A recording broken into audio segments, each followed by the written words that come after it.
Specialisation and generalisation क्या चीज है? देखें, ऑब्जेक्ट ओरिएंटेड प्रोग्रामिंग के अंदर अगर हम एक क्लास की चाइल्ड क्लास बनाते हैं फिर उसकी और चाइल्ड क्लासेस बनाते हैं तो ये स्पेशलाइजेशन होती है। ये चलें इसको इस एग्जांपल से समझें। आप लोगों में से किसी ने गवर्नमेंट स्कूल से पढ़ा? ये सब प्राइवेट वाले, कोई पीले स्कूल से नहीं पढ़ा हुआ? हमारे जमाने में होते ही पीले स्कूल थे, प्राइवेट होते ही, बहुत पुराना हूं मैं। तो चलें हम अब तो खैर आप लोगों ने जो पढ़ी होगी 7th 8th क्लास वगैरह में, तो आपने तो सभी कुछ पढ़ लिया होगा। 9th मैट्रिक की किताबें भी मेरे ख्याल है आज 6ठी 7वीं में पढ़ा देते हैं, है ना। वो किताबें भी आजकल प्ले ग्रुप में मेरे ख्याल है बता रहे होते हैं कि मार्स में जाने के लिए रॉकेट कैसे बनेगा। चले भारत, तो अब हमारे जमाने में ऐसा कुछ नहीं था, सिंपल सिंपल चीजें होती थी। तो 8वीं क्लास में हमने एक सब्जेक्ट पढ़ा था साइंस के नाम से, सही है। आप लोग भी पढ़ेंगे, ऑफिशियल सिलेबस तो वही है, लेकिन वो अभी पढ़ा देते हैं स्कूल वाले अपनी तरफ से बहुत कुछ, खासतौर पर प्राइवेट स्कूल वाले। साइंस का एक सब्जेक्ट था और उसमें हमने पढ़ा था भाई साइंस की डिफरेंट ब्रांचेस होती हैं।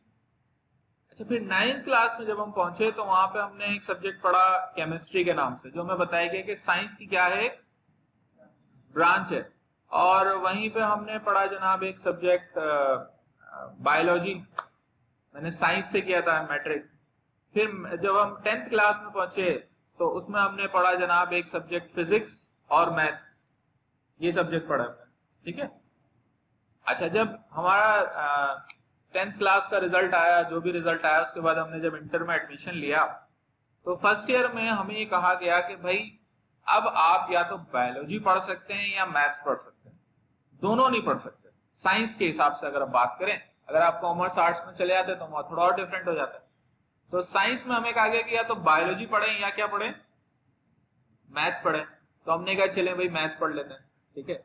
अब मैथ्स जब हमने पढ़ा तो पता ही चला कि एक केमिस्ट्री जो होती है जो हमने 9th में पढ़ी थी, उसमें एक ऑर्गेनिक होती है और एक इनऑर्गेनिक होती है। एक फर्स्ट ईयर में पढ़ ली, एक सेकंड ईयर में पढ़ ली।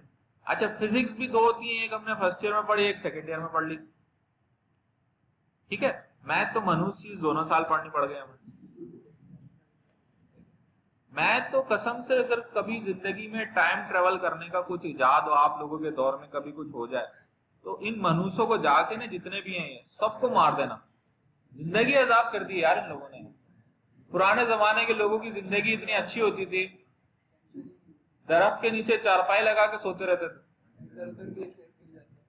नहीं नहीं, मैं बता रहा हूँ जो देहातों वगैरह में लोग रहते थे, क्या ख्याल है, सुबह उठे भाई, हल वल चलाया, खाना वाना खाया, दरख्त के नीचे चारपाई डाली, सो गए भाई ठंडी हवा में। अब इन्होंने अजाब कर दिया जिंदगी। बच्चा पैदा होती बेचारा कभी कुछ पढ़ रहा है, कभी कुछ पढ़ रहा है, कभी वो, अम्मा की मुसीबत, अब्बा की मुसीबत, स्कूल से आके फिर उसको पढ़ाते रहो, वो पढ़ता रहेगा, मुसीबत है, नहीं पढ़ा तो मुसीबत है। अजाब कर दी इन लोगों ने जिंदगी यार। इन सबको कोई ना, न्यूटन को, आइंस्टाइन को कोई ठोक दे जाके, जान छूटे इन लोगों से। क्या ख्याल है ना, सही है। 12 तो अब वो इंटर में हमने मैथ्स पढ़ ली, सही है। अच्छा, अब इंटर कर लिया हमने, तो इंटर करने के बाद अब हमें ये कहा गया भाई कि या तो आप सिर्फ जो बैचलर अब आप करने वाले हैं वो किसी एक सब्जेक्ट में करेंगे, केमिस्ट्री में करें, फिजिक्स में करें, मैथ्स में करें, कंप्यूटर साइंस में करें, सही है, या आप किसी और सब्जेक्ट में कर लें बैचलर, लेकिन एक ही सब्जेक्ट में कर सकते हैं। जैसे मैंने मिसाल के तौर पे कंप्यूटर साइंस में कर लिया, तो अब उसके अंदर जो है, जब हम थोड़ा बैचलर करने के बाद आगे मास्टर्स में पहुंचे तो उन्होंने कहा कि भाई किसी एक सब्जेक्ट के अंदर, कंप्यूटर साइंस के किसी एक सब्जेक्ट के अंदर आपका मास्टर्स होगा। कोई एक फील्ड उठा लें, उसके ऊपर अपना थीसिस वगैरह लिखें, करें। अच्छा, फिर थोड़ा सा और आगे पीएचडी में पहुंचे तो उन्होंने कहा कि नई चीज निकालो बेटा इसके अंदर से, सही है। मेरी बात समझ में आ रही है? अब आप मुझे बताएं कि अगर हम 8th क्लास से लेके यहां तक की बात करें तो ये हो क्या रहा है? ये कहलाती है स्पेशलाइजेशन। यानी 8 की साइंस में सब कुछ है, ठीक है, लेकिन आप फिर आगे जैसे बढ़ते चले जाएंगे ना तो स्पेशलाइजेशन होती चली जाएगी, ठीक है। जैसे एक डॉक्टर होता है एमबीबीएस, वो जनरल डॉक्टर होता है, वो जाके कुछ स्पेशलाइजेशन करके आ जाता है, तो जर्नल भी होता है लेकिन अब उसकी एक स्पेशलाइजेशन होती है। तो फीस किसकी ज्यादा होती है? स्पेशलिस्ट की ज्यादा होती है। हालांकि एमबीबीएस उसने भी किया हुआ होता है, लेकिन वो गली के कोने वाले डॉक्टर से ज्यादा पैसे लेता है। क्या ख्याल है? ऐसा ही है ना, क्योंकि उसने क्या करी हुई होती है, स्पेशलाइजेशन। स्पेशलाइजेशन जो है इसका मतलब ये है कि जर्नल के बाद आप फिर स्पेशलाइजेशन करते हैं। अच्छा, इस प्रोसेस को अगर आप रिवर्स कर दें, यानी कि आप वो पीएचडी, मास्टर्स और बैचलर और इंटर और मैट्रिक और 9th क्लास और फिर 8th क्लास की तरफ आए, तो इसको कहते हैं जर्नलाइजेशन। समझ में आ रही बात? तो अब आप इस बात को समझें कि अगर हम पहले पेरेंट क्लास बनाए और फिर चाइल्ड क्लासेस बनाए तो ये स्पेशलाइजेशन होती है। अच्छा, पहले चाइल्ड क्लास बनाए और उनको देखते हुए उनकी पेरेंट बना दें, ये जर्नलाइजेशन होती है। बाज़ वक़्त ऐसा भी करता है कि 2-3 क्लासेस बनाने के बाद एहसास होता है कि बेहतर ये है कि इनकी एक पेरेंट बना दी जाए, क्योंकि इनमें चीजें कॉमन है, तो फिर उसको जर्नलाइजेशन कहा जाता है। बात समझ में आ रही? ठीक है, क्या कह रहा हूं मैं? एक होती है स्पेशलाइजेशन और एक होती है जर्नलाइजेशन। ठीक है। अच्छा, फिर एक और चीज समझ लें, और इनहेरिटेंस के टॉपिक से ही रिलेटेड है, वो ये है कि एक कॉन्सेप्ट है हमारे पास, मल्टीपल इनहेरिटेंस। मल्टीपल इनहेरिटेंस से मुराद क्या है? मल्टीपल इनहेरिटेंस से मुराद ये है कि क्या किसी क्लास के एक से ज्यादा पेरेंट हो सकते हैं? किसी एक क्लास के एक से ज्यादा पेरेंट क्लासेस हो सकती हैं? हाँ, तो इसका जवाब ये है कि सी शार्प में और जावा में मल्टीपल इनहेरिटेंस अलाउड नहीं है। एक क्लास के एक से ज्यादा पेरेंट नहीं हो सकते। एक क्लास के ज्यादा से ज्यादा कितने पेरेंट हो सकते हैं? एक ही हो सकता है। हाँ, उस पेरेंट के फिर एक और पेरेंट हो सकता है, उस पेरेंट का एक और पेरेंट हो सकता है, यानी ए का पेरेंट बी है, बी का पेरेंट सी है, सी का पेरेंट डी है, डी का पेरेंट ई है, ये मसला नहीं है। लेकिन ए के बी और सी दोनों पेरेंट नहीं होंगे। इसको एक खास नाम दिया जाता है डायमंड प्रॉब्लम। वो कभी मौका मिलेगा तो आपको डिटेल से समझाऊंगा। अभी फिलहाल आप ये समझ लें कि सी शार्प में मल्टीपल इनहेरिटेंस अलाउड नहीं है। बात समझ में आ गई? ठीक है। एक और चीज समझ लें, इनहेरिटेंस से ही रिलेटेड है, वो है इज अ रिलेशन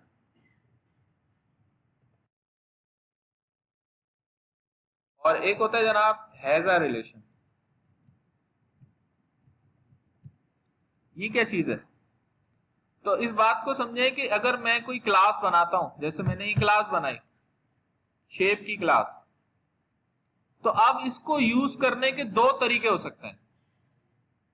वो दो तरीके क्या हो सकते हैं?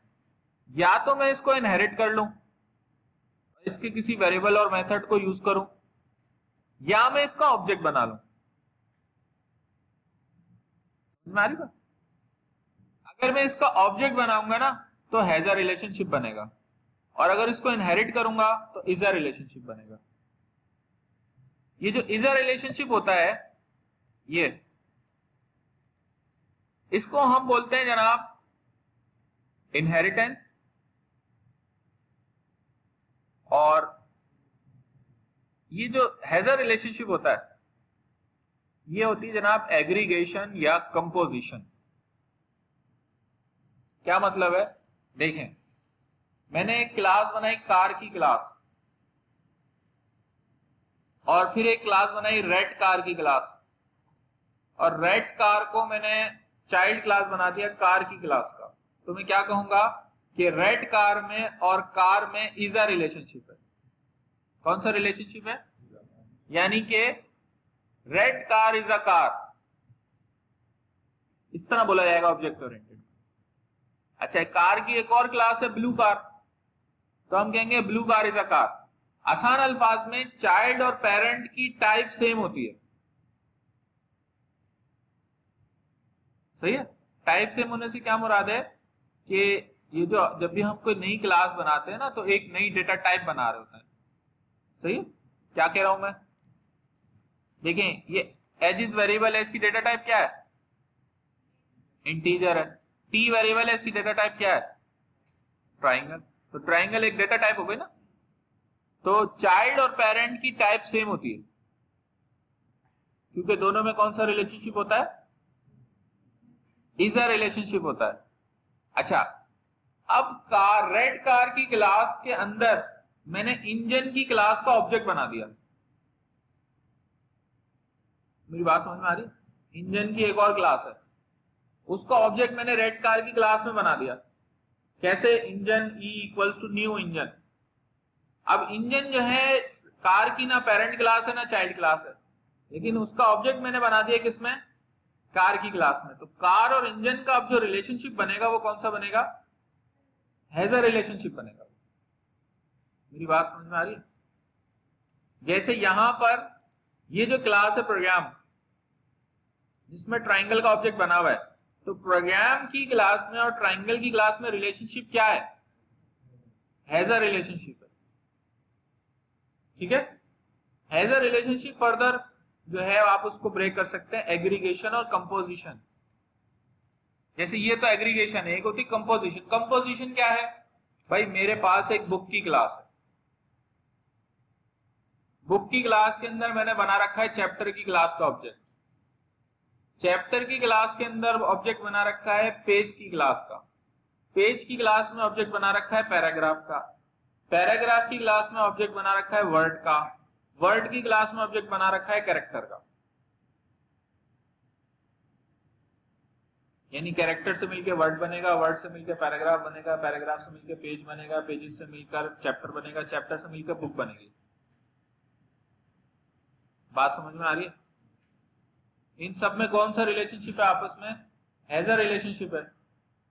कंपोजिशन ये होती है कि अब अगर मैं मिसाल के तौर पे बुक का ऑब्जेक्ट बुक के अंदर चैप्टर का ऑब्जेक्ट ना बनाऊं तो बुक नहीं बनेगी ना, बुक बेकार है। ये चैप्टर जो है वो किसी न किसी बुक में होंगे, वो बुक में नहीं होंगे तो बेकार है, या वर्ड किसी पैराग्राफ में होंगे, तो ये एक दूसरे पर डिपेंड भी कर रहे होते हैं। कंपोजिशन कहलाती है ये एक दूसरे के बगैर गुजारा नहीं है।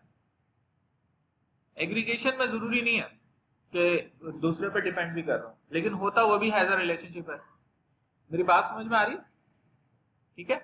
ये ऑब्जेक्ट ओरिएंटेड प्रोग्रामिंग जो है इसमें बहुत सारी चीजें हैं, मैं थोड़ा थोड़ा आइडिया दे रहा हूं आप लोगों को।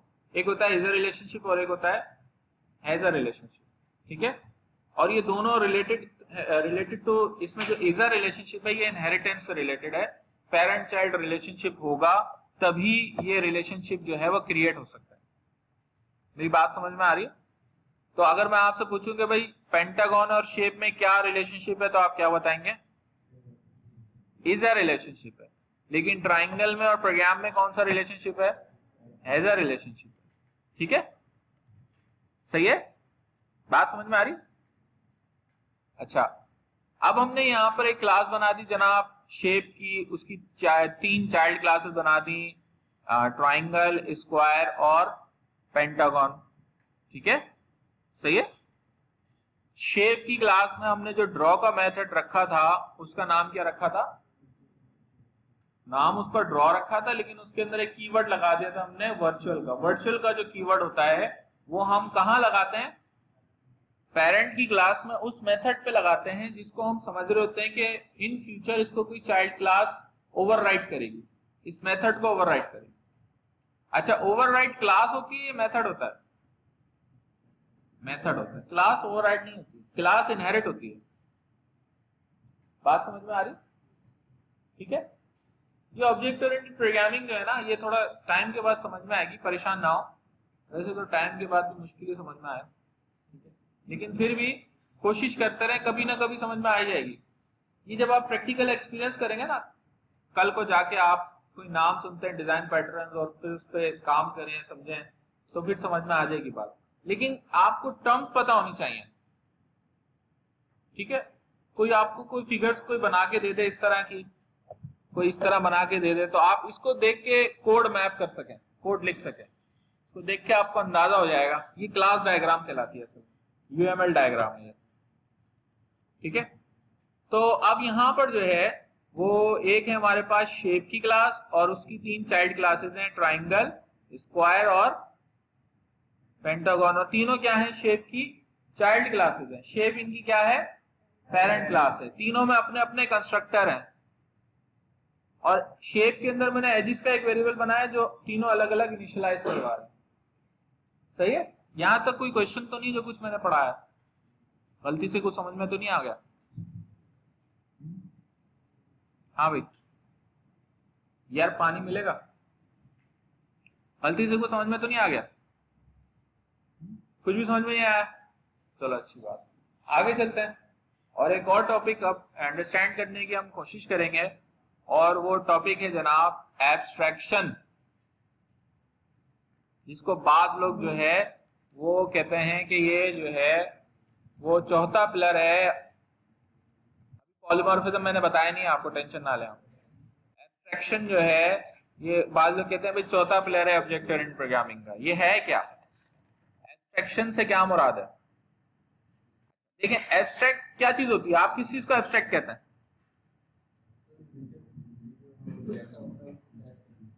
रिलेटिव डेटा फेच करना, अच्छा, और एब्स्ट्रैक्ट किसे कहते हैं भाई, किस चीज को आप एब्स्ट्रैक्ट कहेंगे जी,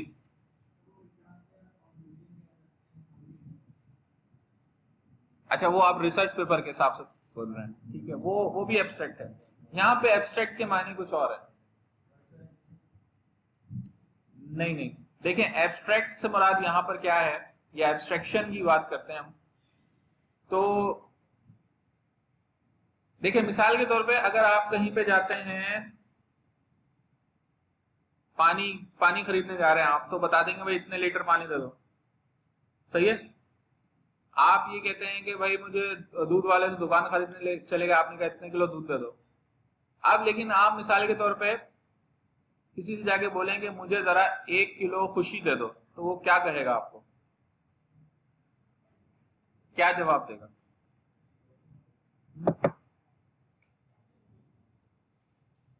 या आप किसी से कहें कि मैं आज 2 किलोमीटर की स्पीड से रोना चाहता हूं, तो वो क्या कहेगा, टमाट मारेगा ना, या आप किसी से जाके कहें कि यार आज जो है ना मैं 3 किलो जो है ना अफसुर्दा हूं,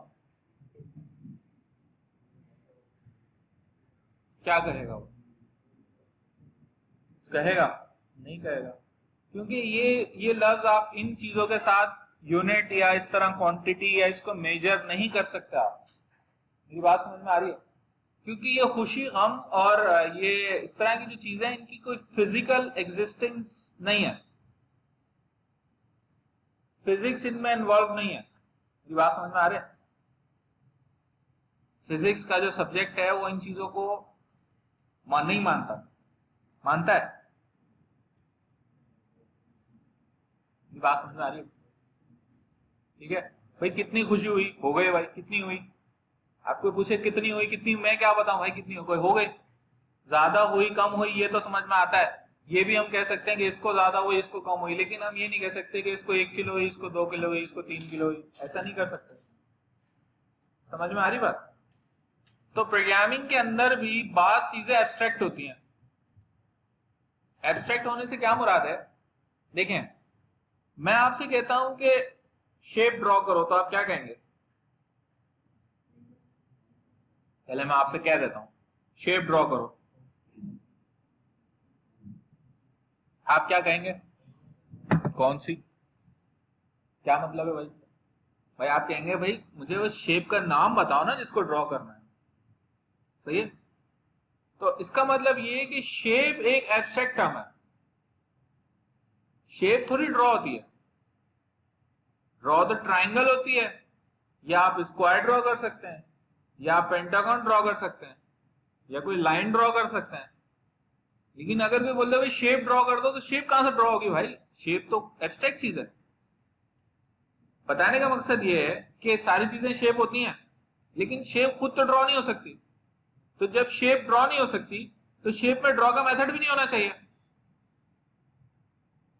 क्या ख्याल है, समझ में आ रही मेरी बात, तो जब शेप के अंदर ड्रॉ का मेथड नहीं होना चाहिए ना, तो ऐसा मेथड फिर कहलाता है एब्स्ट्रैक्ट मेथड, क्या कहलाता है, और एब्स्ट्रैक्ट मेथड की खास बात ये होती है कि उसकी बॉडी नहीं होती,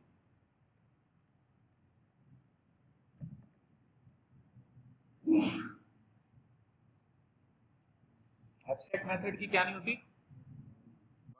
बॉडी ना होने से क्या मुराद है, इसका मतलब ये कि इसको कोई कॉल नहीं करेगा, अच्छा जी, और जब इसको कोई कॉल नहीं करेगा तो फिर इसको बनाने का फायदा क्या है?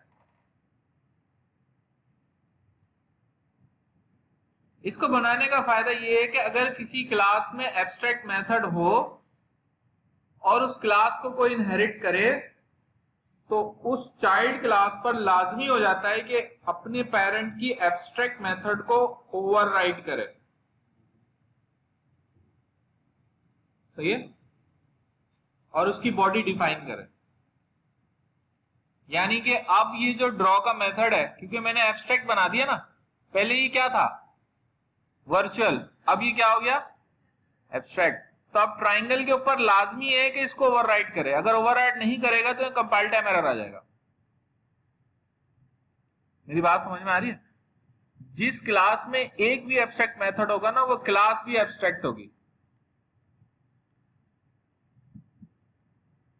एब्स्ट्रैक्ट क्लास ऐसी क्लास होती है जिसका ऑब्जेक्ट नहीं बन सकता।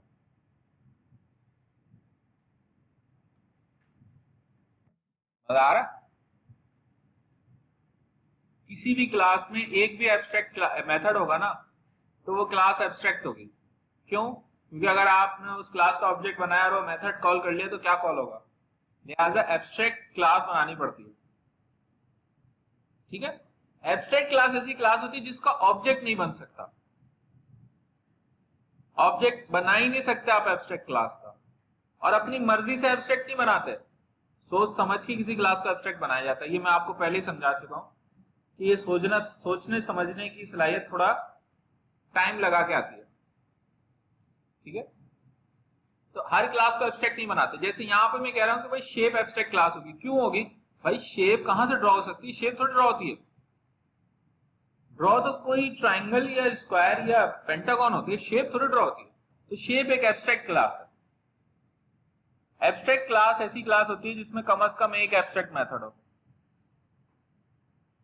जिस क्लास में एब्स्ट्रैक्ट मेथड होगा वो लाजमी तौर पे एब्स्ट्रैक्ट क्लास होगी।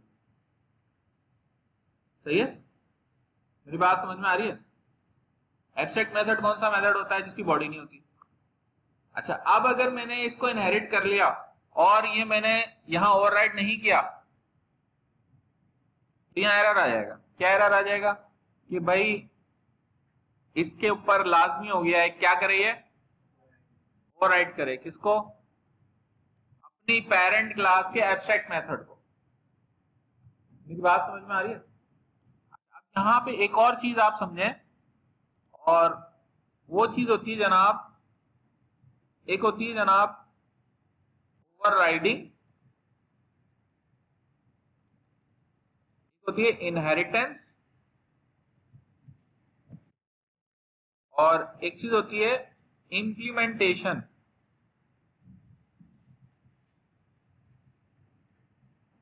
तो ये जहन में रखें कि ये जो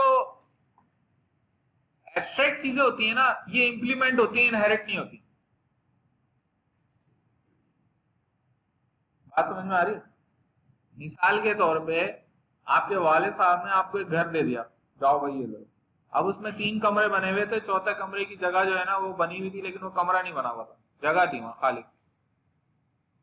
सारी बात, तो 3 कमरे तो आपको मन गया बने बनाया, चौथा कमरा आपको खुद बनाना पड़ेगा। तो आप वो चौथा कमरा इंप्लीमेंट कर रहे हैं। बात समझ में आ रही है? सही है? तो इंप्लीमेंटेशन अलग चीज होती है, ओवरराइडिंग या इनहेरिटेंस अलग चीज होती है। ओवरराइडिंग ये होती है कि पेरेंट में कोई चीज बनी हुई है, अब आप उसको चेंज करके अपने पास बना रहे हैं। तो अब पेरेंट अगर उसको कॉल करेगा तो उसके हिसाब से कॉल होगी, आप कॉल करेंगे तो आपके हिसाब से कॉल होगी। ठीक है? एब्स्ट्रैक्ट चीज ओवरराइड नहीं होती है, इंप्लीमेंट होती है। वो होती ही नहीं है तो ओवरराइड कहां से होगी? सही? तो पेरेंट में जो चीज एब्स्ट्रैक्ट होती है उसको इंप्लीमेंट करना लाजमी होता है। सही? बात समझ में आ रही? एब्स्ट्रैक्ट मेथड अगर किसी क्लास में होगा तो वो क्लास भी एब्स्ट्रैक्ट हो जाएगी। एब्स्ट्रैक्ट क्लास का ऑब्जेक्ट नहीं बन सकता, तो एब्स्ट्रैक्ट क्लास क्यों बनाते हैं? एब्स्ट्रैक्ट क्लास इसलिए बनाते हैं ताकि चाइल्ड जो है उसके ऊपर कुछ चीजें हम फोर्स कर सकें। जैसे कॉन्ट्रैक्ट होता है ना, कॉन्ट्रैक्ट क्या होता है कि भाई आप 9 to 5 आएंगे, 9 to 5 नहीं आए तो 4 बजे भाग गए तो सैलरी कट जाएगी। भाई क्लास में आप 8:30 बजे आएंगे, 8:30 बजे नहीं आएंगे तो क्या होगा, लेट लग जाएगी।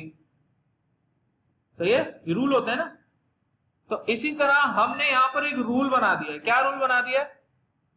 देखिए हमने ये कहा है कि अगर किसी को शेप बनना है तो उसके अंदर ड्रॉ का मेथड होना जरूरी है। हम अपनी जुबान में कह रहे हैं कि जो चीज ड्रॉ हो सकती है वही शेप है, जो चीज ड्रॉ नहीं हो सकती वो शेप ही नहीं है। क्या ख्याल है? जो चीज ड्रॉ नहीं हो सकती वो शेप नहीं है,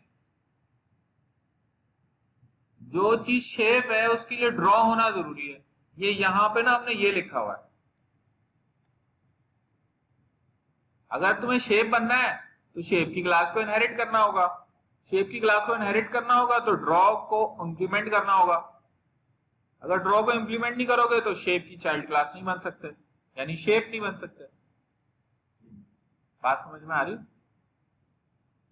ठीक है, कोई मसला नहीं यार, किसी की समझ में पहली दफा नहीं आती, टेंशन ना लो। जरूरत हो रही है हर चीज समझ में आ जाए। दुनिया में इतनी चीजें हैं, कितनी सारी चीजें हैं, हर किसी को हर चीज पता है क्या? क्या ख्याल है ना? दुनिया में इतने गम है, मेरे गम कितने कम है? क्या ख्याल है ना? दफा करो यार, नहीं समझ आ रहा छोड़ो, दफा करो, आगे चलते हैं। तो ये कौन सी क्लास है? एब्स्ट्रैक्ट क्लास है, और इसमें कौन सा मेथड है? एब्स्ट्रैक्ट मेथड है।